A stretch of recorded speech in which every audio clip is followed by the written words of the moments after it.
And we're coming to you live for the Built Ford Tough Studio. Boomer Esiason, Greg Giannotti. It's Boomer and Gio on the Fans. Simulcast across the country on CBS Sports Network.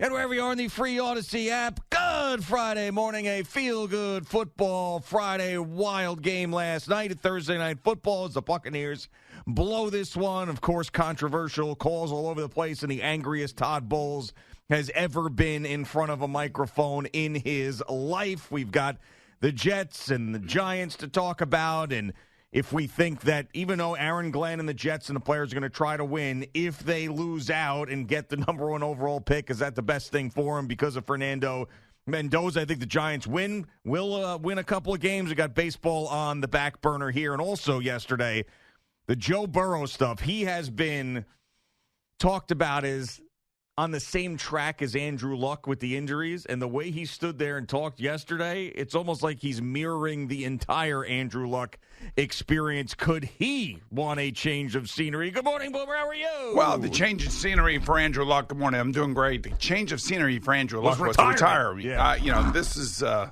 I don't know why Joe went through this yesterday or 2 days ago, or I think it was yesterday. It was whatever. yesterday, yeah. I saw the whole thing, and it's hard to feel bad for a guy who's making $177 million up to this point. No one feels bad for him. They're just interested if does he want to leave Cincinnati? Right. That's all anybody cares about. And I know that Adam Schefter's out there talking about how he was receiving calls from other teams. Is this real? And then he started reeling off the teams. Like, what would happen if the Vikings got him? What would happen if the Raiders got him? What would happen if the Jets got him? I mean, all I know is that there is a lot of money, a lot of dead cap money that's there for Cincinnati that I don't know how, if he wanted to leave, I don't know how that would work. And then, by the way, they have done everything they possibly can to keep him happy by signing all of his wide receivers. And I know he's been sacked a lot of times, and I always tell you this on the show, that sacks sometimes happen because the quarterback holds on to the ball. You have to get rid of the ball. There are guys like Matthew Stafford and Josh Allen that are playing unbelievable football that don't have nearly, a quarter of the sacks that Joe has when he plays. So part of that is on him. Part of that is on the team and the offensive line. Part of it is the fact that their defense is getting shredded every week. But, last week he threw back-to-back interceptions that ended up costing his team the game, and that's unlike him. I mean, the first interception last week, that was a doozy. The second one was a tip ball that can happen to anybody. But, prior to that, he looked amazing. Yeah, well, I mean, the last few games he's looked amazing. Yeah. He's looked like he's, back to normal and playing well.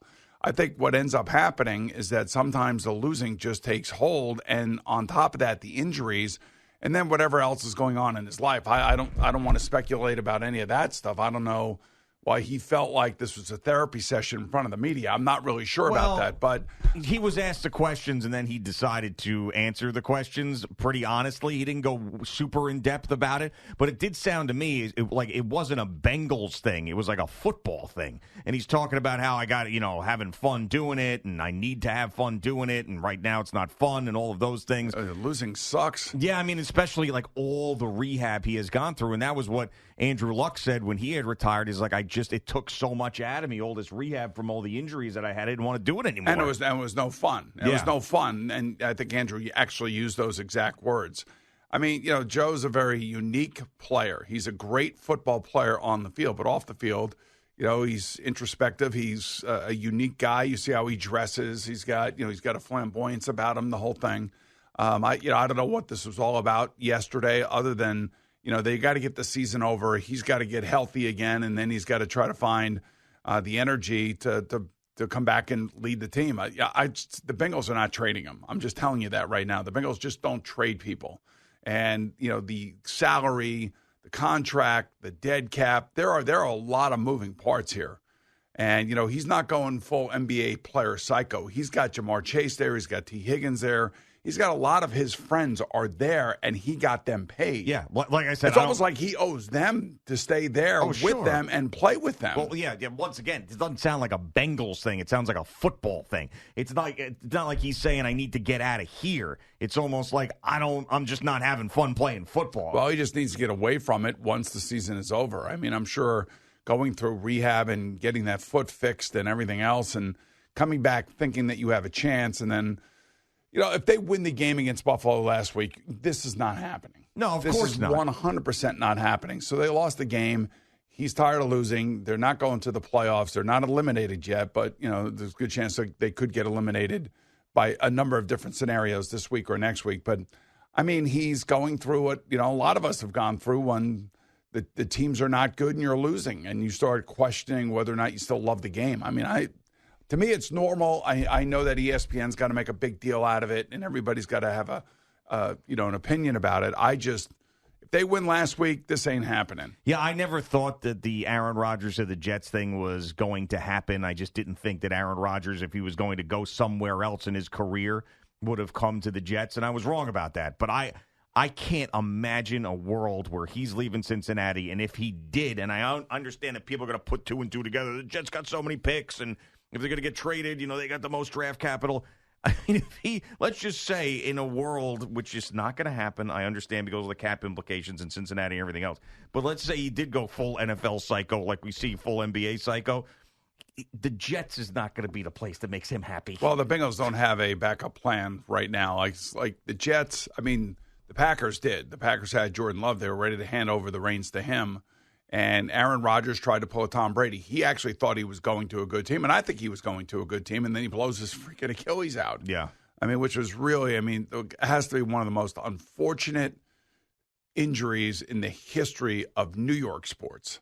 And when it happened, how it happened, it reminded me a lot of when Vinny Testaverde went down for the Jets as well. But this thing with Joe Burrow will blow over the Bengals. Now, I will say this. There are now coaches that you have to wonder about out there and whether or not, they're going to be the guys moving forward leading their franchises. We saw one last night. We actually saw 2 last night, Raheem Morris and Todd Bowles, because Todd Bowles goes off last night because they should be running away with that division, and they are not. And now Carolina, the door is wide open for them, and they play Tampa Bay twice here in the last 3 weeks. Carolina's got a tough game not a tough game, but a division game at New Orleans this week. So they got to, if they win that game, those last 3 weeks between those two teams will be quite something to watch, I'll tell you. And if Bryce Young outdoes Baker Mayfield and Todd Bowles, would I be surprised if Tampa Bay went in a different direction? Would I be surprised if Atlanta goes in a different direction? Would I be surprised if Cleveland and Cincinnati go in different directions coaching-wise? No, not at all. I do think, though, that I would believe that Joe Burrow would want Zac Taylor to stay as his head coach. And that may be the saving grace for Zac Taylor. I like Zac Taylor as a head coach. What they've had to deal with the last 3 years is insane. And losing your quarterback's impossible. But I can understand why Joe is melancholy, if you will, just simply because they lost last week's game. And, it feels like they've been climbing up a hill the last 2 years, and he's had to deal with injuries, and I just think that he's exhausted by it all. Yeah, and there could be something going on in his personal life because the guy asked him yesterday, is it professional, is it football, is it personal? And he goes, all of the above. So there might have been something, we're reading into this football part of it. There might have been something that rocked his personal life, and then all of a sudden he brought it out in an emotional moment behind the podium yesterday. I'm not sure, but yeah, I think this story ends with Joe Burrow. He had a bad day. He kind of let it out, and things will settle. And then next year they're going to try to do it again with hopefully him being healthy. And I legitimately laugh at people who think that the Bengals will trade him. I mean, I think they think that Joe Burrow, because he's such a big star, is going to force his way out because we see that in sports all the time. Right. Is he going to take Jamar Chase and T. Higgins with him? Right. No. I mean, come on, guys. Be realistic and understand who the owners of the Bengals are and what.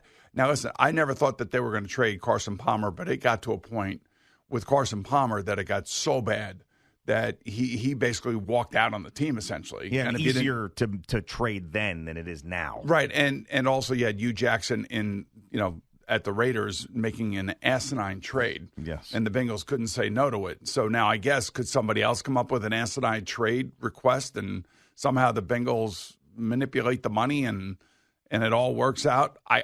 I guess you could say that's a 1 or 2% possibility, but knowing the Bengals the way I know them and thinking that I know Joe the way I know him and his friendship with his 2 wide receivers, man, that would be ballsy if he left them there by themselves. Like that would be really shocking to me. Yeah, and that's why I think yesterday was sort of just in a vacuum, and I don't think it's going to continue. especially now because he did this yesterday. He's going to meet the media again at some point. People are going to ask him more questions about it. I would almost guarantee that he'll shut that stuff down this next time. I can't see him perpetuating it. Now, he's a different guy. There's no doubt about it. He is a different guy. Yep. He kind of, goes to the beat of his own drum, but it would be, we've seen a lot of crazy things in sports. That would be the craziest offseason story if he somehow forced his way out of there. And you talk about coaches in that division. Like, I still think, we talk about surprises. I never thought ever about John Harbaugh leaving Baltimore, but I did hear something, and it was from Nick Wright of Fox Sports. It was very interesting because I thought that John Harbaugh was untouchable. No. Manipulating the injury report to throw people off with Lamar Jackson. And what Nick Wright was saying was that Lamar Jackson and John Harbaugh don't speak to one another about the injuries.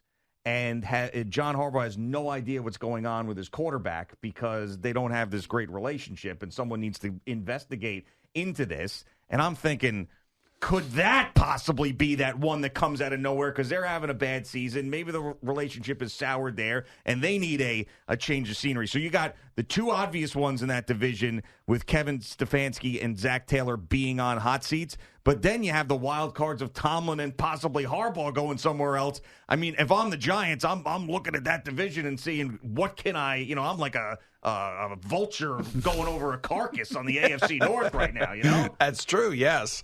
I mean, this is what we talk about. Like, everybody at the beginning of the season says, all right, who's on the hot seat? Because that's all anybody ever wants to talk about is the job security of these different coaches. And I would just say you got to wait until the season plays itself out because some would have said Dave Canales. Now, all of a sudden, Dave Canales is right in the thick of possibly winning a division. Yeah. He's the head coach of the Panthers. And now you look at Todd Bowles, you look at Raheem Morris, you look at Kevin Stefanski, Zac Taylor, John Harbaugh. I mean, you have all these guys, and there's always at least five guys that get axed. Oh, yeah, of course. Yeah. And we've already had two that have been axed. We've already had, obviously Callahan down in Tennessee and Brian Daboll here in New York. So that leaves three more guys to get fired, and that's not out of the realm or leave, right. Or just say that's enough. I think my time is worn out here. Kind of like Andy Reid left Philadelphia. Sure. Yeah, absolutely. And maybe you have that with Tomlin. Maybe you have that with Harbaugh. I don't know. But this hiring cycle, every year it's really interesting. It feels like we're going to get a bomb of something, whether it's Tomlin or Harbaugh or I mean, I don't know if Zac Taylor would be as coveted. But it's going to be fascinating. I love the fact that the Giants may have these opportunities at some of these coaches that maybe we never thought would be available. WFAN NFL football is powered by Verizon. And I can't see you mentioned Todd Bowles because of the collapse that's going on now. I mean, they would really have to collapse the rest of the year for him to lose a job. But and I know Jerry's going to have the audio. That guy went off last night. I don't blame him. No, I don't blame him either. But everything that we thought about Todd Bowles, the opposite happened in that press conference. I mean, it was unbelievable. I really want to hear it without the bleeps, which I haven't yet.